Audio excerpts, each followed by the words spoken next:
Y el niño que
Fue profesor de la Universidad de La Laguna y de de la Universidad Complutense de Madrid, miembro de la Real Academia de Bellas Artes de Santa Isabel María de Sevilla y de la Academia de Arte y Ciencias de San Juan de Puerto Rico, numerario del Instituto de Estudios Canarios, numerario del Mérito de la Real Sociedad Económica de Amigos del País de Venezuela, comentarista de arte. Ha sido autor de numerosas críticas y reflexiones sobre eventos artísticos. Un primer intento periodístico suyo se publicó ya en 1947, pero será a mediados de los años 60 cuando inicia una labor continuada en este sentido, primero como redactor del periódico El Día de Tenerife hasta 1969, pasando luego a La Tarde, el recordado periódico, de cuya redacción será jefe de sección y responsable de la red de cultura. Asimismo, contribuyó con numerosos textos de presentación en catálogos de exposiciones de pintores y escultores, mostrando siempre especial interés por los valores artísticos emergentes. Ha sido ponente, entre otros, en el concurso internacional Cuarto Centenario de Ancheta, La Laguna, 1997, en los congresos de la Real Academia de Bellas Artes de España, secretario de la Real Academia Canaria de Bellas Artes entre 1973 y 1999, presidente de la Real Academia Canaria de Bellas Artes. Entre su biografía de propia generación más importante destacamos Alfredo Torres Edwards, 1880-1943, Noticias de Francisco Guajesala, 1988, Iconografía Canaria de Ancheta en actas del Congreso Internacional Cuarto Centenario de Ancheta, Periodistas Canarios siglo XVIII al XX, editado por el Gobierno de Canarias. Con todos ustedes tengo el placer de presentar a Eliseo Izquierdo Pérez.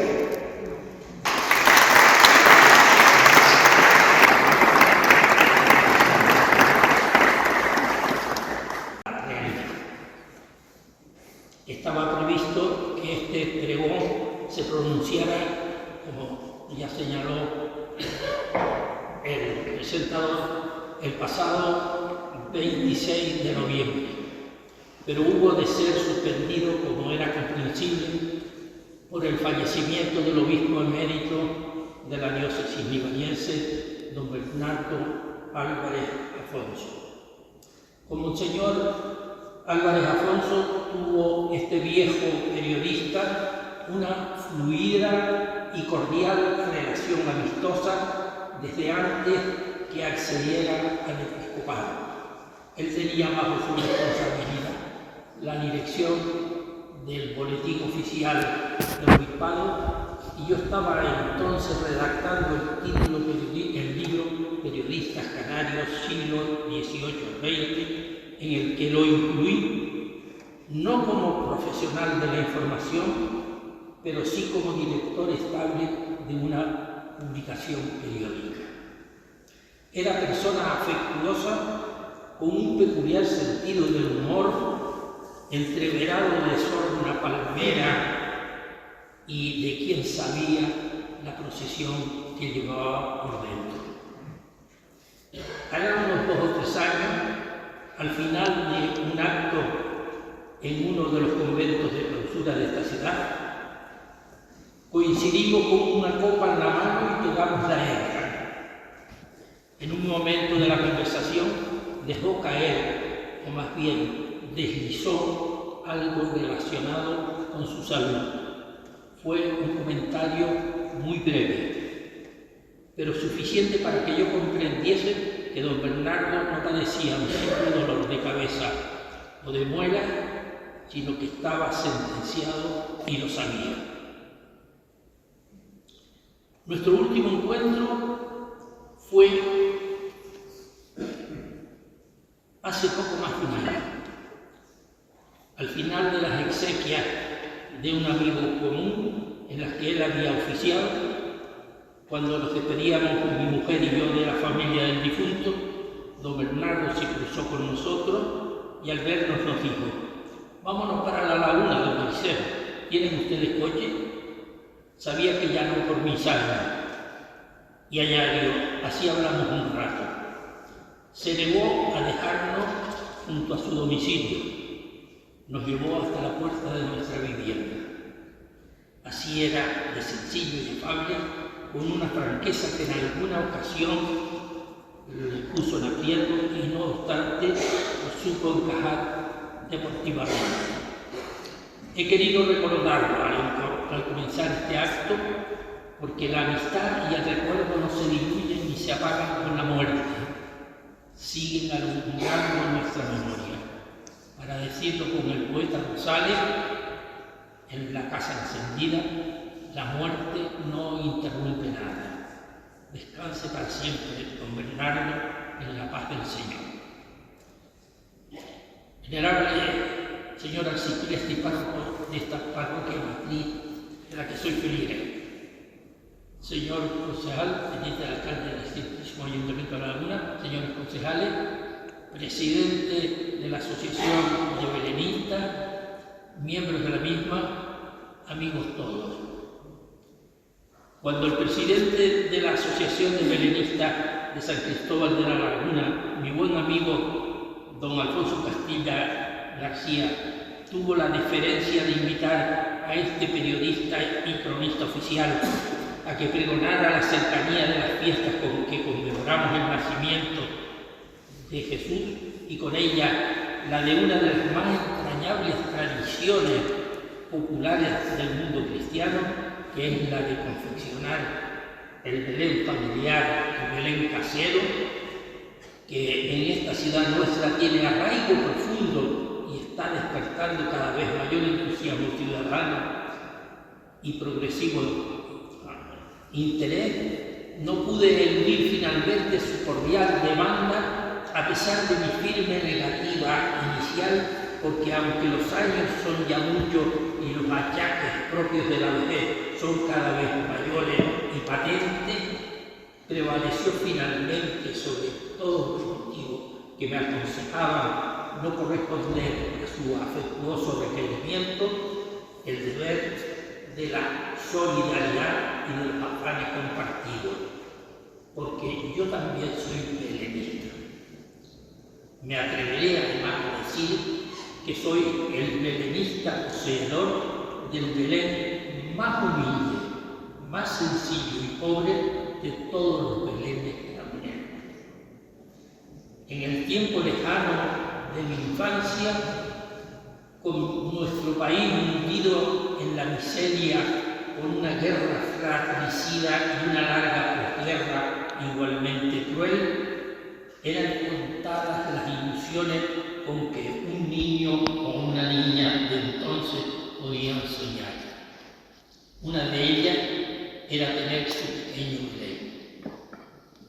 Cada año, cuando el otoño se estaba ya desvaneciendo y los velodes empezaban a alongarse curiosos desde los aleros de los tejados goteantes para contemplar cómo caía la lluvia sobre las losas chacineras y los adoquines de basalto de la ciudad adormilada, triste y silenciosa, en el cándido mundo de querencia de muchos de nosotros se iluminaba puntualmente la imagen ideal del humilde portal, incitándonos a que comenzáramos a desenvolver las figurillas de barro, las casitas formadas con láminas de cartón y de corcho, los ríos de platina y demás elementos con los que construíamos y nos disponíamos a prepararnos.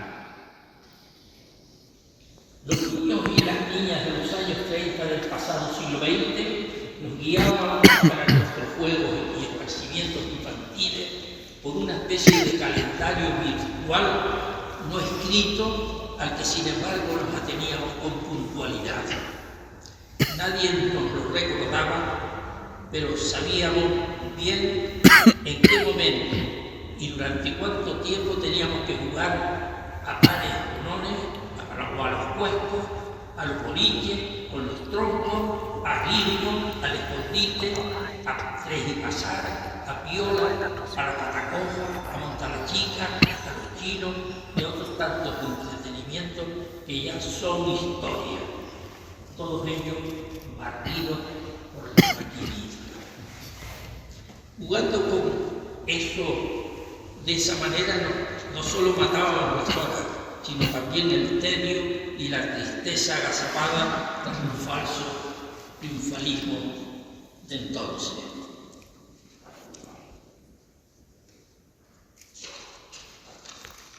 Hasta que llegaba diciembre y los abandonábamos súbitamente. Había que afanarse y empezar a poner el Belén de la infancia. Para nosotros, el Belén de niños de la guerra. Nunca he querido desprenderme del humildísimo Belén. Lo conservo entre los recuerdos de la niñez que han resistido la acción laminadora del tiempo que todo lo corroe y destruye. Las figuritas humanas son muy toscas, algunas mutiladas, otras con desconches visibles de la pintura de aceite que le daban. No faltan los animalitos con sus patitas hechas con alambre metálicas. La fantasía se encargaba de sublimar y suplir todo lo que faltaba, que era mucho. Salvo las figuras principales, también bastante toscas, el niño recostado en su lecho de paja con una gran aureola de purpurina barata, entre dorada y plateada, limando su pequeña cabecita, modelado todo en una sola pieza de arcilla, modelado el pesebre, el niño, la aureola, todo en una sola pieza, a la manera de un rudimentario bajo relieve. María y José arrodillados en la actitud adorante y la mula y el buey. En fin, salvo esa figura, las demás las moldeábamos y pintábamos a mano, mis hermanas y yo, con los poquísimos medios de que disponíamos y en la forma que la edad nos daba a entender. No había para más en aquel tiempo de carencias incontables. Primero las hacíamos con mazapé y más tarde con yeso, lo que supuso un notable avance. No éramos las únicas criaturas de la vecindad que las hacíamos así, probablemente todos ellos con más habilidad y mejores resultados que nosotros. El mazapé era la plastilina de la época. La Academia Canaria de la Lengua lo define como tierra arcillosa de pigmentos diversos según la zona, poco permeable, que forma un barro untuoso usado en alfarería.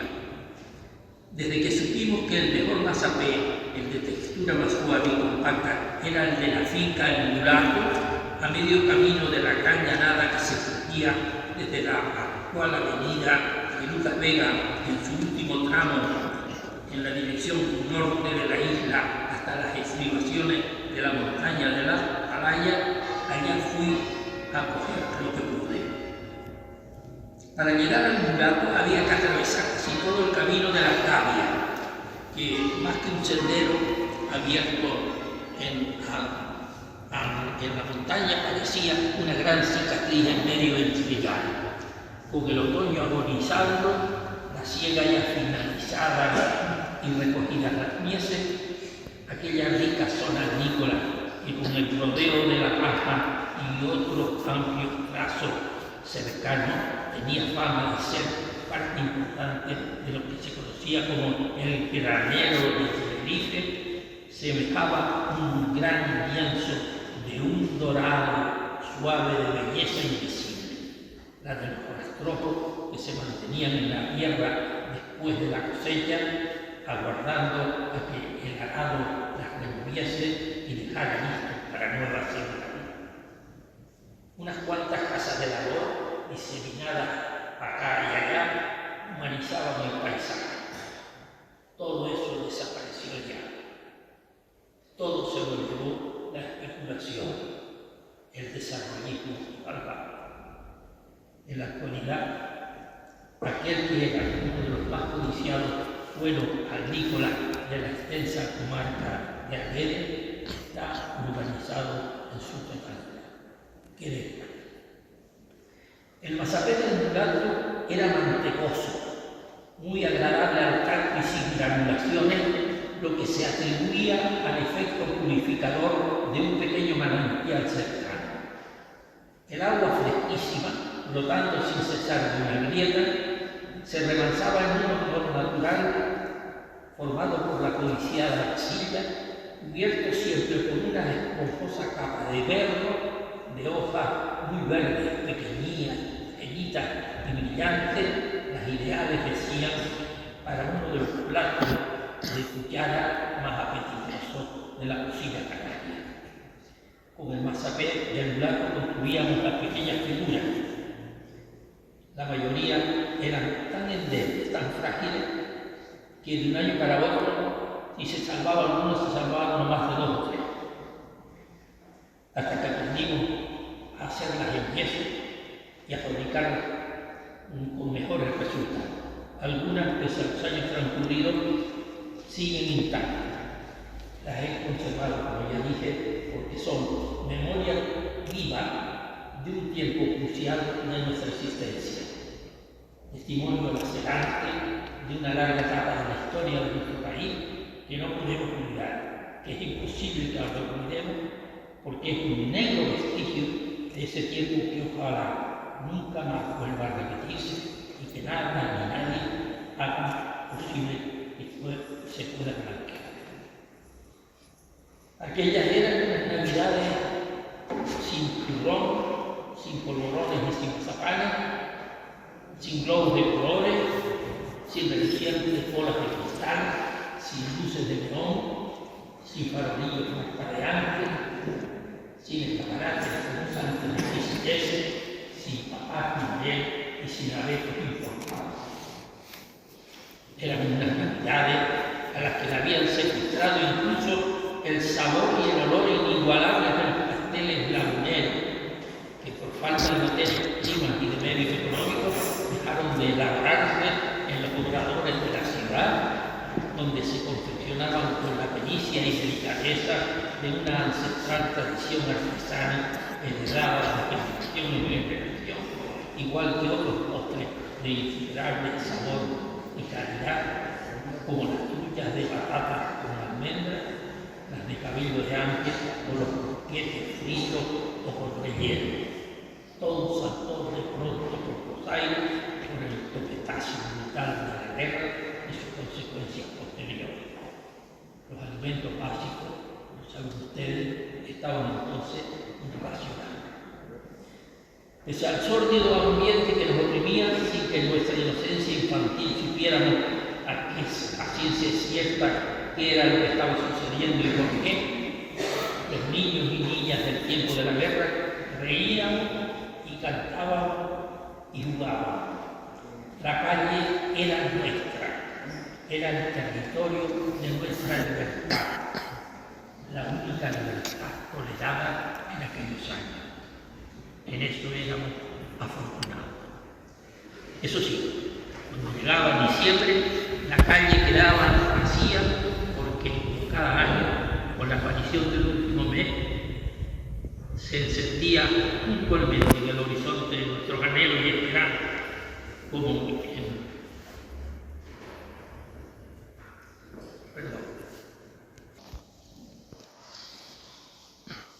como la de tantas, digo, las clases de tantas criaturas, en otros tantos lugares se encendía la luz de Dios.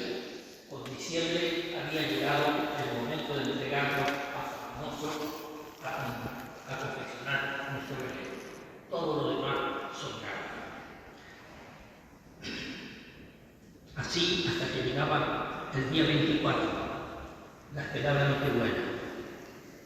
Nuestro inolvidable amigo y colega, el poeta y periodista Juan Pérez Delgado Mijota, condensó lo que era la Navidad lagunera de su tiempo en los 2 terceros con que rematan, como un par de vigorosos casos impresionistas, un soneto en versos argentinos de poco antes de la guerra civil.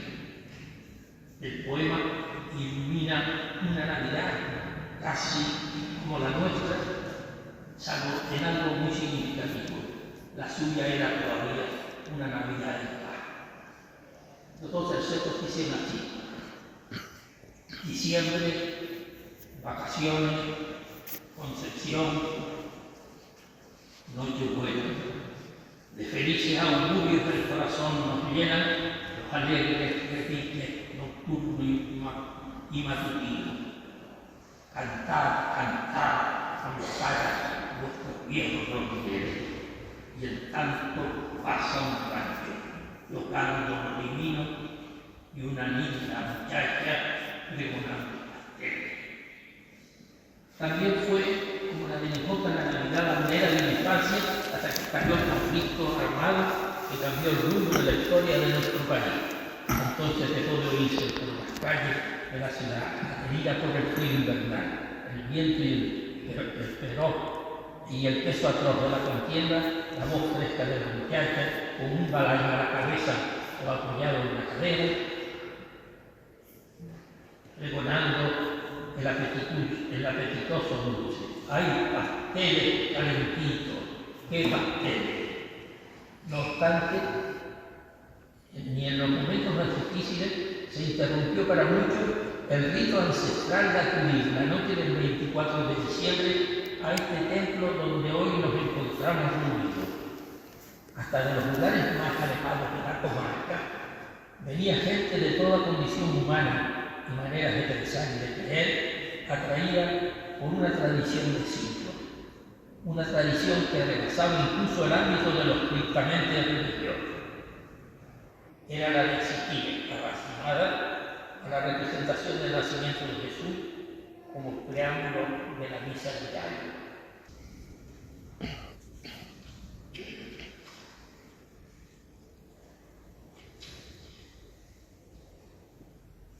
Para completar la evocación que he hecho a grandes zancadas de la realidad de los años de mi infancia y adolescencia, tocaré apenas uno de los aspectos que más atraía a la chiquillería, que era el de visitar los belenes abiertos en algunas casas especiales de la ciudad. Uno de los que más nos atraían era el de maestro Vicente Falcón, un buen ebanista que instalaba su nacimiento en la casa que poseía, en una casa terrera muy modesta, en la Plaza del Cristo. A los menudos nos extasiaba ver algo que en la actualidad, con las nuevas tecnologías, no produciría ni la menor admiración. Era para nosotros una maravilla ver cómo se movía la mayoría de las figuritas del Belén. El herrero con su yunque, el carpintero que pasaba una y otra vez rítmicamente la garlopa sobre un grueso madero,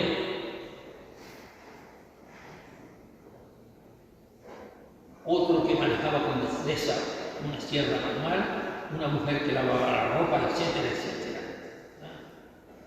Otro de los belenes que llamaba poderosamente la atención era el de los Ruiz y Benítez de Lugo en la calle de San Agustín, porque lo ubicaban en el centro de una amplia estancia, lo que permitía contemplar las numerosas figuras en un recorrido perimetral. Eran además una figura muy valiosa, traída por la familia directamente de uno de los más importantes y conocidos alfares de la Granada. El tercer Belén de los que he querido remembrar, nunca supe a quién pertenecía, pero sí que las figuras, que eran bastantes, estaban realizadas por doña Candela Bello. Doña Candela, yo siempre la he tenido como la primera gran belenista lagunera, pionera en el arte de hacer belenes canarios. La conocí personalmente poco antes de que falleciera en nuestra ciudad el 29 de abril de 1948. Vivía casi al final de la calle de San Juan. Sin embargo, nunca hablé con ella. No era parienta mía, pero sí era tía carnal de mis primos, los hijos de su hermana Ana, algo mayor que ella, que estaba casada con mi tío Domingo, hermano de mi padre. Ana y Candela que eran hijas del pintor José Lorenzo Bello y Espinosa, lagunero de nacimiento, que estudió Bellas Artes en San Fernando de Madrid, fue numerario de la Academia de Bellas Artes de Canarias, maestro nacional y profesor de la Escuela de Magisterio, y además puedo decir también que es autor del Vía Crucis que tiene esta parroquia. Y era doña Candela también sobrina de Jacobina Bello y Espinosa, que destacó en el panorama de la pintura insular de los últimos años del siglo XIX y principios de los XX como retratista. Doña Candela, de la que sé que existe un retrato debido al pintor palmero Manuel González Méndez, que no he logrado ver, pintaba, modelaba y esculpía, y todo lo hacía con mucha pulcritud. Contaba Jorge Hodgson, que vivía en Santa Cruz, pero que veraneaba con su familia en La Laguna, que doña Candela, de la que fue discípulo, lo ponía a dibujar ojos, narices, orejas, etc., para que se ejercitara, mientras ella les enseñaba a varias damas y damiselas de la población a pintar ramos de flores, búcaros y pañuelitos, yo diría que incluso cintas para carreras de sortija. Todo muy de aquel tiempo, tan cercano y también a la vez tan lejano. Doña Candela modelaba sus pequeñas figuras con grego. Lo hacía a mano, una a una, sin torno y con mucha pericia y saber. La Real Sociedad Económica de Amigos del País conserva por donación particular un pequeño Belén en el que se pueden contemplar unas cuantas figuras hechas por doña Candela. Unas figurillas que son muestras inestimables de la sensibilidad artística y de la depurada técnica manual de la recordada ceramista. En sus años mozos, mostraba en el Bazar Colón de Santa Cruz de Tenerife su pequeña figura y los guiris se la rifaban. Es probable que en Inglaterra se conserven más figuras de doña Candela que las que han quedado en Tenerife. La fragilidad del material con que las confeccionaba permite comprender que hayan desaparecido la mayoría de ellas. Igual ha sucedido con las que modeló mi primo Eduardo Izquierdo, a quien su tía le enseñó el arte, los secretos y la técnica del barro. Eduardo falleció en Santa Cruz a finales de los 70 del siglo pasado, pero por el momento no he logrado dar con ninguna muestra de su quehacer, que como el de doña Candela estaba a medio camino entre el arte y la artesanía. Desde la perspectiva esencial que es la religiosa, me permitirán que me detenga unos minutos para comentar algunas peculiaridades que considero interesantes de la ceremonia de la Nochebuena a las que hace unos minutos me referí. Porque la representación del nacimiento del niño Jesús, que cada 24 de diciembre se realiza en este templo matriz, es una interesantísima y singular escenificación navideña de inapreciable valor religioso, pero también etnográfico, artístico y cultural. Una interpretación teatral de mucha sencillez y expresividad que se ha visto enriquecida en los últimos años al estilo de lo que suele ocurrir con quienes cantan o recitan coplas populares o piezas de romance. Es bastante probable que esta representación escénica, que dentro de unos días se podrá contemplar aquí en este templo, fuera en sus orígenes un auto sacramental, una obra de teatro sacro vinculado al ciclo litúrgico del nacimiento de Jesús de Nazaret. Un auto sacramental que que evolucionó con el paso de los años por motivos a los que sería imposible siquiera aproximarnos en este momento para comentar, hasta llegar al estadio en el que se encuentra en la actualidad. Un proceso que tiene antecedentes varios. Su característica más acusada, la que a diferencia de otras obras dramáticas similares, es la pérdida de la oralidad, de la palabra. Y por ello, el correlativo protagonismo del aspecto visual, de los elementos plásticos y coreográficos, que en mi tiempo eran total, pero que ahora en él se han introducido algunas novedades. Este es un tema muy interesante, pero que aquí, naturalmente, porque esto es un pregón, no vamos a tratar. Sí decir únicamente que los autos sacramentales, que primero eran en el interior de los templos y más tarde en su exterior, en el año, tienen en las islas una larga tradición. En su historia del teatro en Canarias, su autor, Sebastián Padrón Acosta, presbítero, dio a conocer un documento del año 1585, firmado por el obispo don Fernando de Rueda, que se encontraba en aquel momento de visita pastoral en la isla de Tenerife, en el cual ordenaba no permitir representaciones teatrales en las iglesias sin que antes el vicario del lugar, asesorado por un teólogo, hubiese supervisado los textos y eliminado todo lo que estimase contrario al decoro y al respeto que reclama un lugar sagrado. El documento tiene la importancia de evidenciar que ya en el siglo XVI, cuando aún no se había cumplido un siglo de la sumisión de Tenerife a Castilla, se representaba teatro en los templos isleños, en los templos de las Islas Canarias, a imitación de lo que se hacía en la península. Más drástico fue, si cabe decir así, un siglo más tarde, el prelado don Cristóbal de la Cámara Inura, que no se andaba con chiquitas.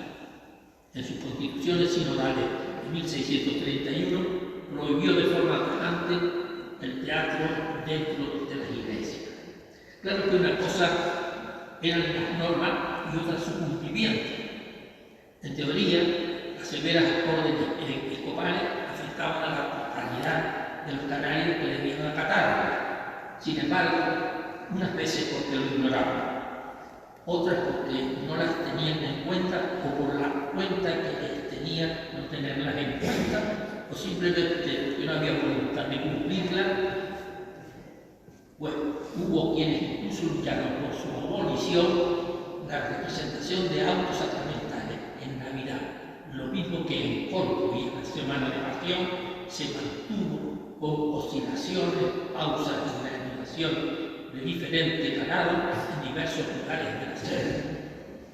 Ejemplo de esta pervivencia de teatro navideño de contrastada raíz canaria es el hábito de los Reyes Magos, que hasta comienzos del siglo XX se representaba desde tiempo inmemorial la noche del 6 de enero en el interior de la parroquia de San Bartolomé de Tejina, en nuestro municipio, y en la actualidad se interpreta en la explanada exterior del mismo la noche del 5 de enero, víspera de la indicada festividad. Y todo esto porque el 6 de enero de 1905, con la iglesia abarrotada y arrecinados en el coro de la parroquia, cerca de un centenar de fieles que pretendían ver mejor desde allí el espectáculo, de pronto el coro, que no resistió el peso de tanta gente, se desplomó con gran estrépito y se vino abajo, sembrando naturalmente el pánico. Debo decir que en aquel momento tocaba el órgano de la parroquia el recordado compositor tijetero don Fermín Cedré, autor, como es bien sabido, de la música del popular villancico Lo Divino. recao fue morrocotudo, ¿no? El desconcierto enorme. Sin embargo, a pesar de lo aparatoso del accidente, no hubo ni un solo muerto, aunque sí más de una veintena de heridos, algunos de bastante consideración, incluso hubo algunos con las dos piernas fracturadas. El propio don Fermín Cederé no se libró del percance, se vino al suelo desde las alturas junto con el órgano, con el instrumento que tocaba, pero afortunadamente sus conclusiones no fueron graves. A diferencia de la popular representación de Tejina, que se ajusta al esquema general de los autos sacramentales, la interpretación de Rancho Buena en este templo matriz de Nuestra Señora de la Concepción, en los años que me vengo refiriendo, se reducía a una, llamemos, interpretación gestual, exenta de palabras, como si se tratara de una dilatada secuencia de cine mudo, de la adoración de los pastores siguiendo el relato del evangelista Lucas. Así sería más o menos, en síntesis, el proceso. Cuadro inicial en la hornacina del altar mayor, de un firmamento en tinieblas contelado de lucero. El primer con los albores, perfilando un paisaje de aurora, mientras se oye una música de vocaciones lejanas. Pastorcillos, pastores y sacadas con el traje típico de Tenerife, cuidando el ganado en la noche estrellada. Aparición de un ángel que les anuncia la buena nueva en medio de una melodía de aire celestial. Debate gestual, que no oral, de los pastores entre el asombro y la incredulidad sobre lo que acaban de oír. Decisión de ir a la gruta de Belén con un camino zigzagueante para comprobar si era cierto lo comunicado por el misterioso personaje. Al ver al niño recostado en el pesebre, símbolo supremo del desamparo y de la pobreza, reconociendo la realidad del prodigio, se ponen de rodillas en señal de adoración, cantan en su honor por primer villancico y le hacen las ofrendas. A esta primitiva estructura, y sin palabras, repito, le fue incorporado bastante más tarde un breve parlamento en el que interviene el posadero que le indica a José y María dónde podían guarecerse al carecer él de alojamiento disponible en su posada. Como epílogo, mientras canta el coro villancico, el oficiante de la ceremonia litúrgica subía hasta el camarín, escenario de la ceremonia, donde tomaba la imagen del niño en su brazo para pasearlo procesionalmente los ovarios por las naves del templo precedido como mejor los pastores y pastoras, cantando y haciendo tallar sus instrumentos musicales. El especial hincapié por sus valores religiosos, etnográficos, culturales y artísticos que de todo tiene en el baile del niño, hermosa danza tradicional que se sabe que ya se realizaba en determinadas iglesias de la isla a principios del siglo XIX.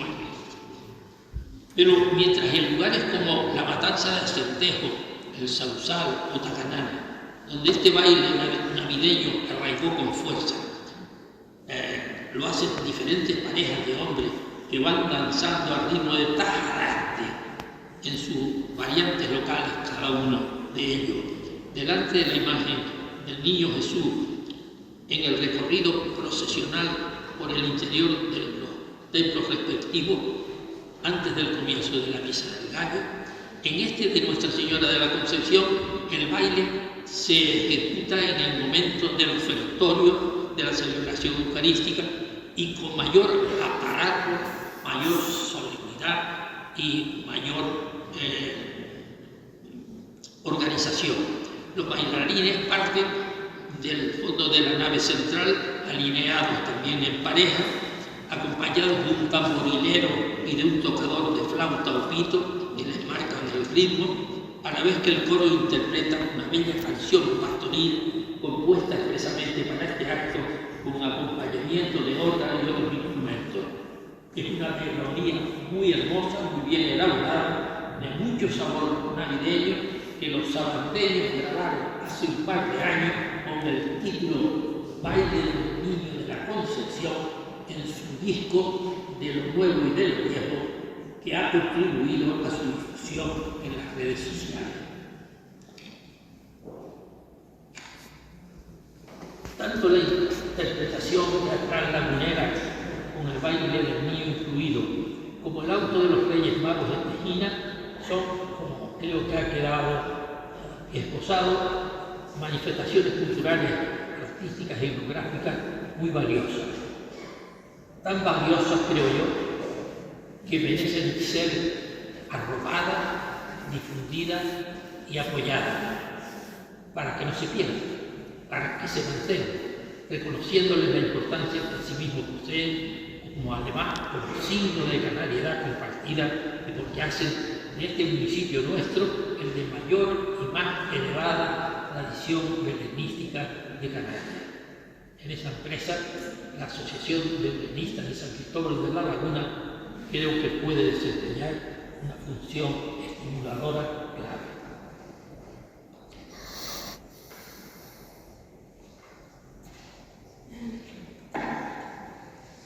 Con la información que da el evangelista Lucas sobre la etapa rural del hombre Cristo, en el siglo XIII surgió y floreció el gran movimiento religioso, artístico y cultural que desembocó en el belenismo.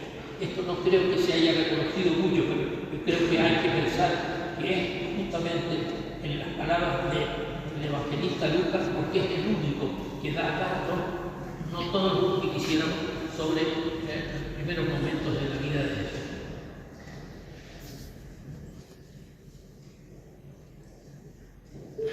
En esa línea,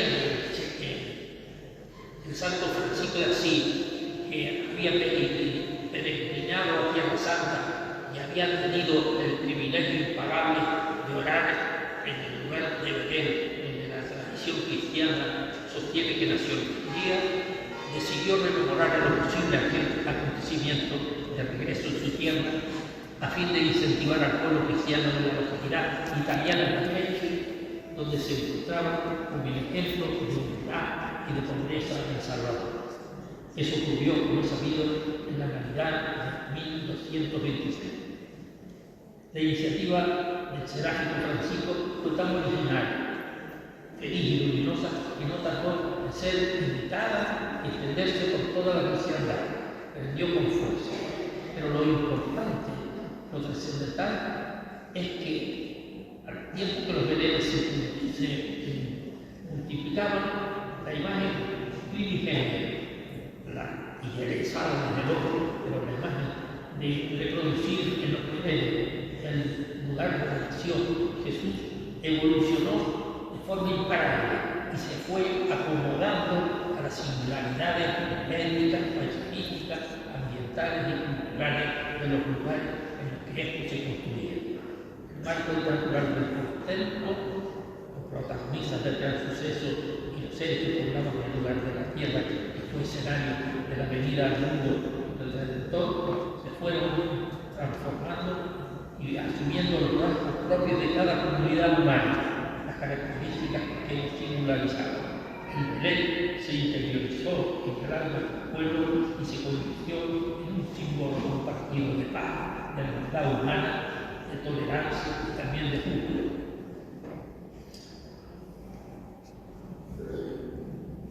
En respuesta a esta explosión global del belenismo, que tiene mucho de devoción humana, pero también de creación, nacieron las asociaciones de amigos de Belén. En la actualidad son incontables. A su sombra siguen surgiendo belenes de muy diferente carácter, muchos de ellos excepcional maestría en ámbitos como la pintura, la escultura, la música y las artes escénicas que prolongan esta gran tradición que ha superado ya el segundo milenio. Se celebran congresos y simposios nacionales e internacionales de revistas, se organizan ferias, foros de debate, exposiciones, talleres y se muestran obras de elevada significación. El belenismo es en la actualidad un fenómeno cultural de magnitud universal.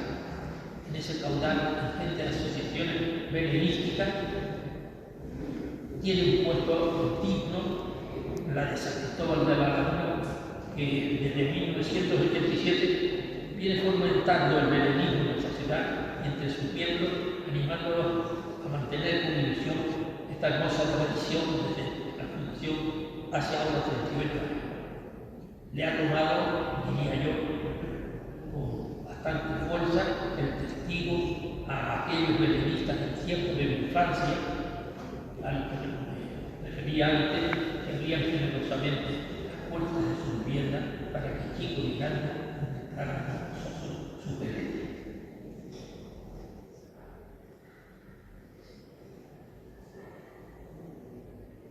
Nuestro municipio se distinguió desde muy pronto por su espíritu belenista. Recordaré rapidísimamente algunas de las expresiones que pueden confirmar. Es, por ejemplo, el único municipio de Canarias que cuenta con una vía pública titulada con el nombre de Belén, casi al lado de aquí.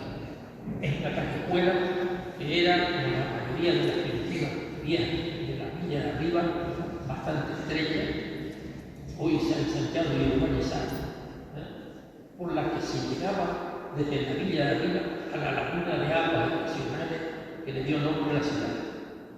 No figura en las primeras tasmías, pero por un motivo comprensible.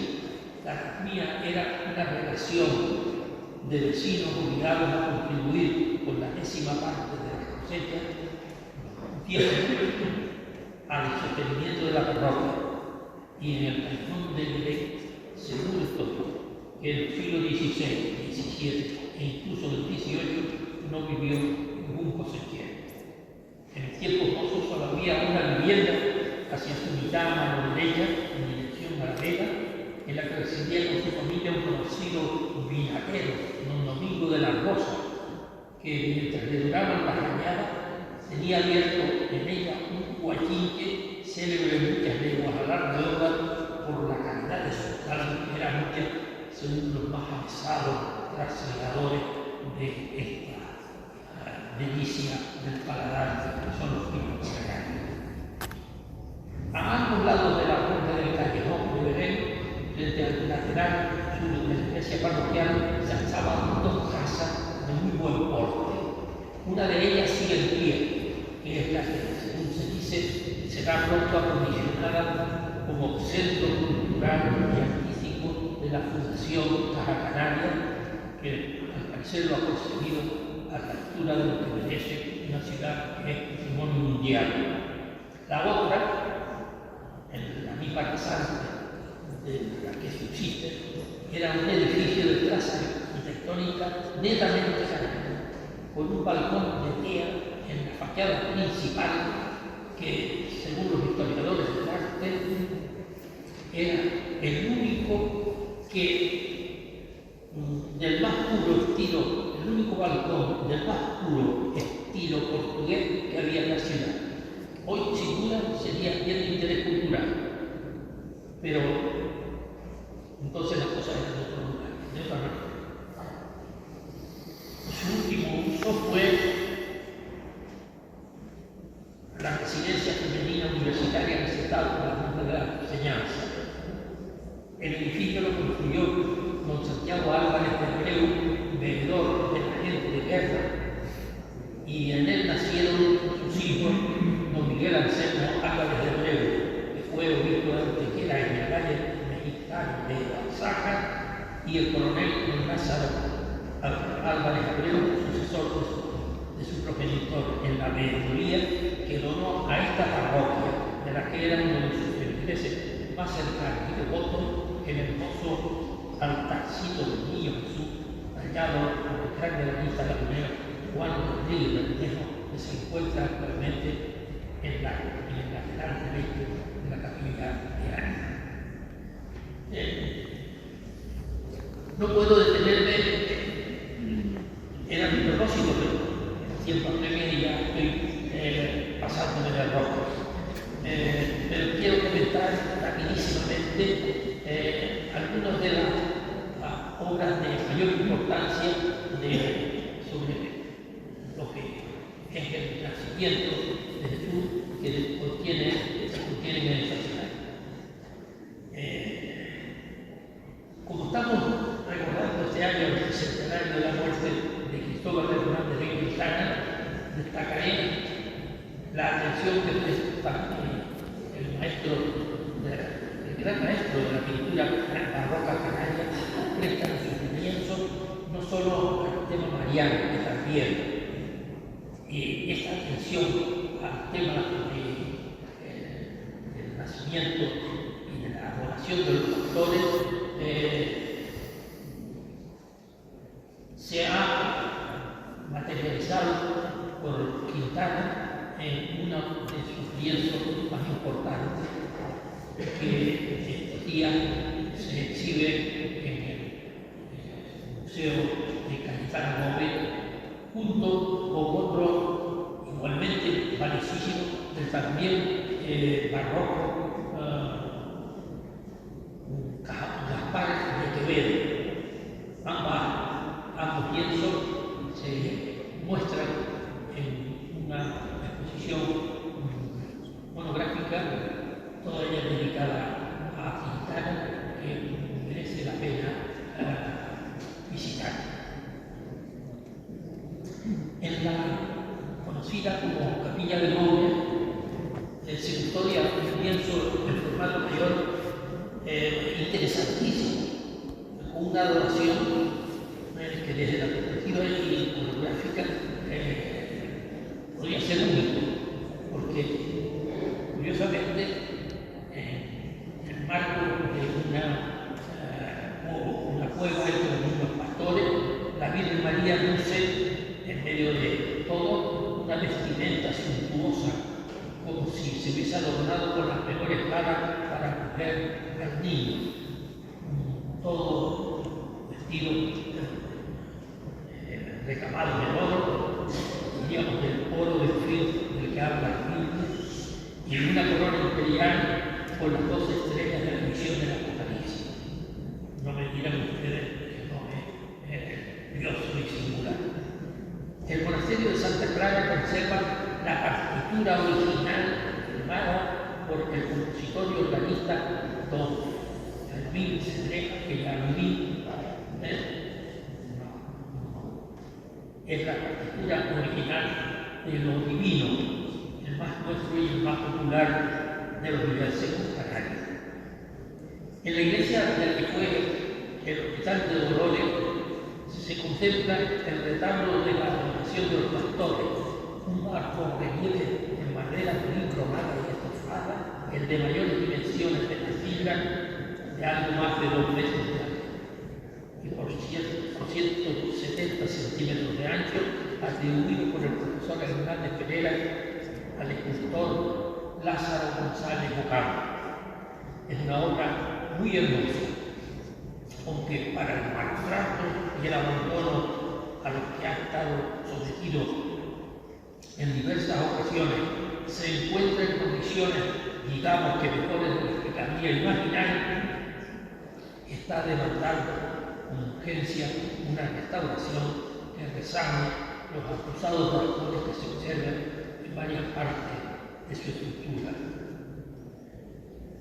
Aquí yo creo que la Asociación de Belenistas Canarios o de Belenistas Laguneros podría jugar una buena labor, porque aunque sé positivamente que está previsto que se pueda restaurar en fechas más o menos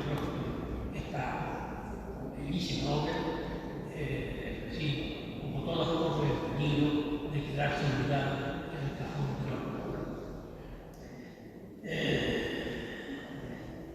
No puedo olvidarse de esta mención por su extraordinaria calidad artística, las tablas flamencas del retablo barroco de la capilla del Sagrario de los Remedios de la Catedral Lagunera, en la que se representan distintos momentos de la vida del Salvador.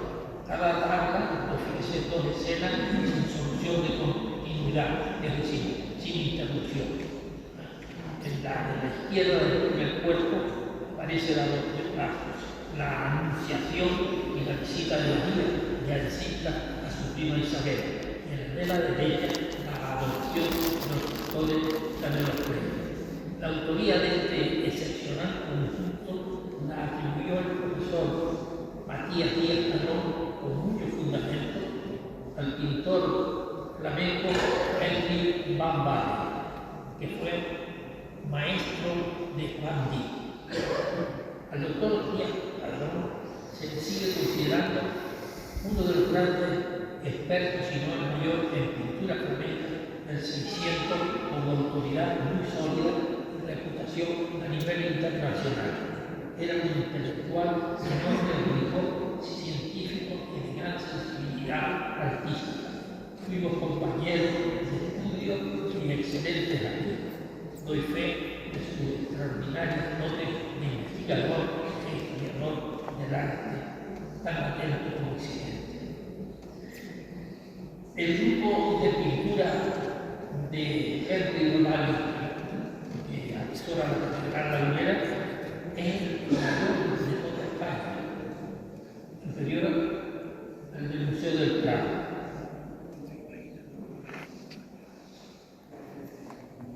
Por último, regresemos a este ejemplo para citar sencillamente el cuadro de la adoración de los Reyes Magos de Puebla de Nazaret, lateral de la capilla de San Antonio.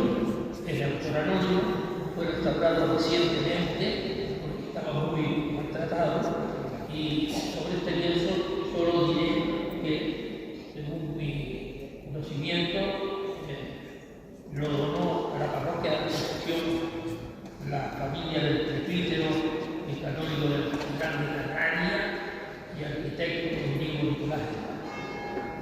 Me he detenido solamente en lo más sobresaliente y excepcional, queda mucho. Y en este punto quiero hacer un inciso porque es importante antes de finalizar mi intervención. Nuestra ciudad podría tener también un gran museo de Jerez. Es más, podríamos hacerlo ya. Y si hubiese buena voluntad, esa que tanto se repite en estos días navideños, se podría lograr. Es un tema, en fin, vean.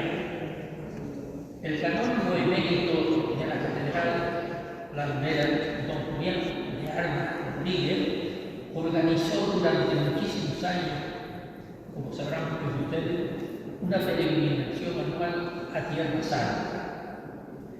De esas estancias en los santos lugares solía traer los belenes que más le atraían y seducían. Así se fue haciendo con una colección preciosa, una colección a la que se fueron sumando además los nacimientos que sus amigos le regalaban al enterarse de su hobby. Hace de esto no menos de 20 años, don Julián expuso en la catedral parte de esa colección. Me pidió entonces que se la presentara, lo que yo hice con mucho afecto. Y no por otro motivo, porque yo no era posiblemente el menos indicado, pero él lo hizo así porque nosotros, don Julián y yo, tenemos muy buena relación, muy buena amistad, con un detalle. Antes de ser amigo, fue discípulo mío. En el lejanísimo tiempo, hablo de esto de los años, finales de los años 50, siglo pasado, cuando le dicta profesor de literatura en el seminario diocesano durante el pontificado del inolvidable obispo Don Domingo Pérez Trance. El número de belenes siguió creciendo y cuando don Julián, acabado su mandato como deán del Cabildo Catedralicio, decidió concentrar su acción ministerial, eclesiástica, en el centro de acogida Madre del Redentor del Sausal, confió su colección a quien, por prudencia, no debo mencionar aquí. Quienes lo acogieron, lo hicieron con la promesa de mostrar los belenes que alcanzan en estos momentos la cifra de más de medio millar, más de 500 belenes, con un centenar de miniaturas de categoría editorial cuello, y eso no se hace. No hace falta decir, solo que como cantó delante al hacer la buena voluntad aliada con la generosidad, es lo único que puede desatascar esta cuestión. La laguna ganaría, porque la laguna necesita ir incrementando su patrimonio cultural. El patrimonio cultural no solo debe protegerse, sino también enriquecerse, ampliarse. Termino, pero antes de cumplir primero con la encomienda aceptada, diré que durante estas Navidades podrán visitarse en nuestro extenso terreno municipal hasta 38 belenes y dioramas o maquetas. Son el fruto paciente del trabajo encariñado que requiere muchas horas de esfuerzo en su elaboración. Son ingeniosas interpretaciones que abarcan desde el clásico gemelo bíblico a los tradicionales, sin que falten los audaces, los optimizados, los que enfocan su capacidad creadora a nuevas interpretaciones del misterio. Así, desde Taco con el Belén viviente de San Matías a Bajamar con el suyo, desde Punta de Hidalgo a Ginebra, desde la entusiasta comunidad del Bronco hasta el centro de la población, es decir, desde todos los puntos de la Rosa de los Vientos de este lugar privilegiado que es el tesoro de la laguna, podremos los laguneros y laguneras y los muchos visitantes que acuden a nuestra ciudad, que convendrán conmigo que está de moda y en alza permanente, podrán visitar, repito, los muchos que atesoran un patrimonio cultural al que se suma en este tiempo especial de Navidad un atractivo mucho más valioso, el casi mencionar medio centenario de belenes que podrán ser contemplados por propios. Y yo, señores, queridos amigos, perdonen la larga disertación que he usado. Muchas gracias y buenas noches.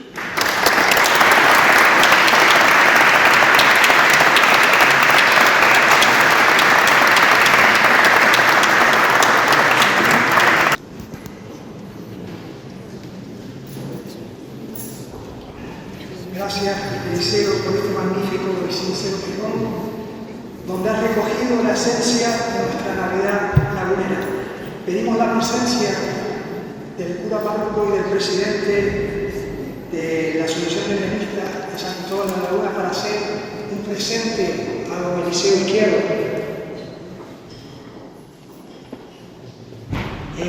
Toma la palabra el cura párroco de la parroquia de la Concepción, que quiere dirigirse a todos los presentes. Bueno, las palabras muy breves porque tenemos que seguir con el acto y yo creo que ya el bloque folclórico se está preparando. A mí no me queda otra cosa sino agradecer a don Eliseo estas hermosas palabras y esta presentación de la cultura belenista en nuestra ciudad, que sin lugar a dudas él es memoria viviente de esa cultura, porque lo podré decir, con 94 años, creo que don Eliseo tiene suficiente autoridad moral para hablarnos además de su profesionalidad y de su intelecto, de lo que nos ha compartido. Así que muchísimas gracias al Liceo, porque sinceramente hemos aprendido y nos hemos enriquecido de este tema tan interesante como el Belén. A mí, evidentemente, no me queda otra cosa que compartir con ustedes lo interesante del belenismo como una provocación al encuentro con Cristo. El belenismo nos habla de una realidad en el tiempo. Ese Dios, la razón de todo, la causa y el fin de todo, a la mitad de la historia quiso ponerse a caminar con nosotros en nuestra humanidad. Eso es lo que representa los belenismos. Ese Dios que no se quiso quedar en su cielo, sino que se vino en Belén de Judá, en un pueblo que no aparecía en los mapas, por cierto, de la época. Se quiso poner a caminar con nosotros para darnos esperanza, sentido, para iluminar nuestras oscuridades. Eso es lo que representan los belenes. Así que les invito a todos a que, con la representante de nuestro ayuntamiento también, a que cuidemos, como decía el doctor Liceo, esta cultura belenista, porque no solo es un ámbito cultural, turístico, interesantísimo, también es una manera de evangelizar y de anunciar a Jesucristo. Así que ojalá que no se pierda esta cultura belenista, sino que vaya increciendo. Y me uno, porque conozco esa colección de Julián de Armas, y me uno a lo que decía los Liceo. Ojalá encontremos un lugar donde podamos exhibirla y ponerla en valor para que nuestra ciudad, incluso el Cabildo Federal, yo también de ese cabildo, porque podamos también de alguna manera colaborar con este tema de esta colección. Yo diría mejor de Canaria de Belenenses. Así que gracias a todos por estar y por participar. Muchísimas gracias. La Asunción belenista quiere hacer un presente al pregonero. Por favor, acérquense.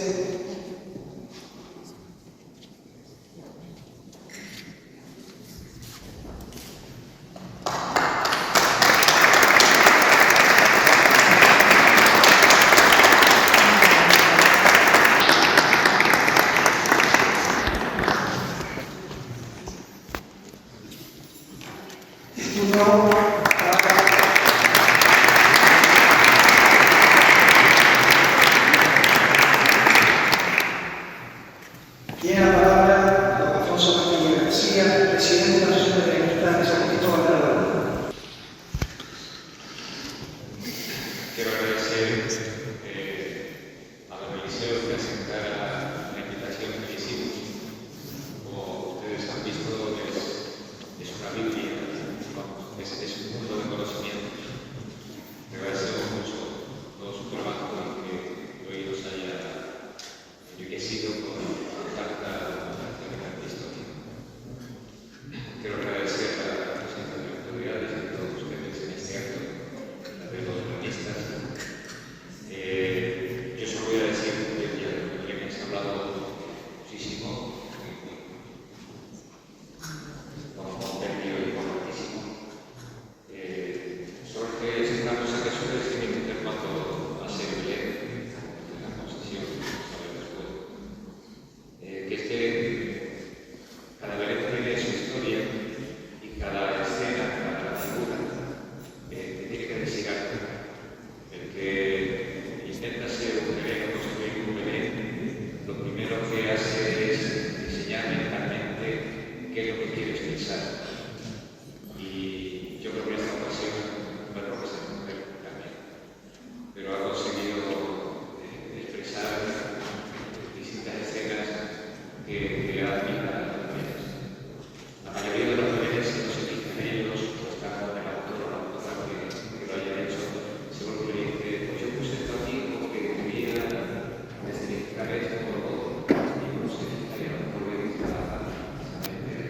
el viejito o el niño y empezar a contar cosas. Eso es lo bonito. Y lo bonito es conseguir, aunque no haya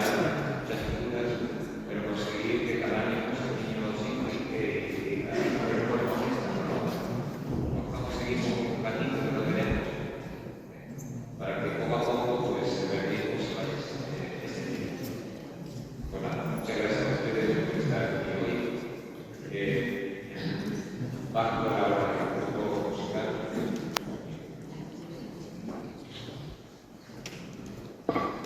El grupo musical que tengo musical ha pasado por aquí tiempo, Reales Pérez, que ha venido de forma gratuita con nosotros.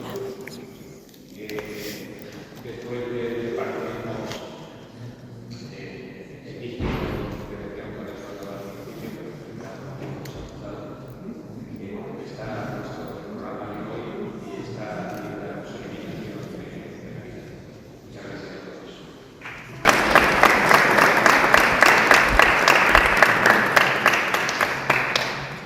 Folclórica Real de Pérez, que se crea como un grupo de amigos de nuestro folclore, decide fundarla en el año 1947.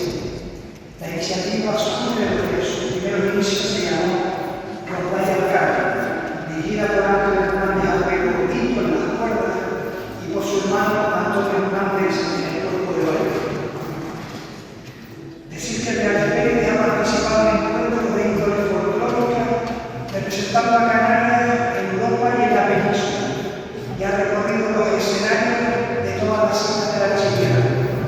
En sus 75 años de historia han pasado por la agrupación insignes personajes del folclore canario como Ángel Hernández Abrego, Dacio Ferrera, José Pérez Expósito Joseíto, Pepe Campaña, Pancho Carrera, Olga Ramos, África Alonso, Domingo Berenguera, Mari Carmen Muller, Mariano León y Pilar José. Actualmente la agrupación está formada por 35 componentes entre cuerpos de baile y barranca, usa la vestimenta del traje de transición del Tenerife de los siglos XIX y XX y el traje de campesino de los siglos XX, y forman parte de la emblemática y laureada sociedad lagunera Orfeo La Paz. En este cuerpo de baile lo dirige Minerva Pereira Cabrera y la barranda Israel Palma de la Rosa. En esta noche nos van a interpretar Tajaraste del Niño, La Bonita, Nochebuena y el tan conocido Lo Divino. Solo me queda desearles a todos una feliz Navidad y un próspero año nuevo. Con todos ustedes, Agrupación Folclórica Real de Pérez.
pues estemos todos aquí a estas horas de la noche.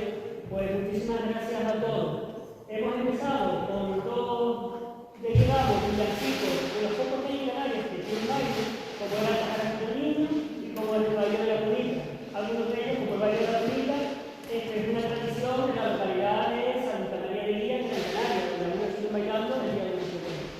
Hemos hecho un pequeño cambio en el programa y teníamos un villancico que se llama Nochebuena, pero su origen es colombiano. Y al final nos pareció que era más prudente y más, con lo bonito que tenemos los villancicos aquí en nuestra tierra, pues lo hemos sustituido por unas folías, aprovechando también que contamos con nuestro cuarto de baile. Con lo cual, en las voces de Cristina y Ángeles, haremos 2 folías y terminaremos con ese villancico de Fermín Cedré, tan importante para todos los canarios, que es Lo Divino. Agradecer también, como no, a nuestro párroco de la Concepción, José María Lagüí, compañero mío del colegio. Lo que pasa es que hemos tenido diferentes caminos. Él es más sano y más noble que yo. Bueno, en este caso, feliz Nochebuena a todos, feliz Navidad. Y bueno, nos veremos en las calles si el tiempo nos lo permite. Muchísimas gracias.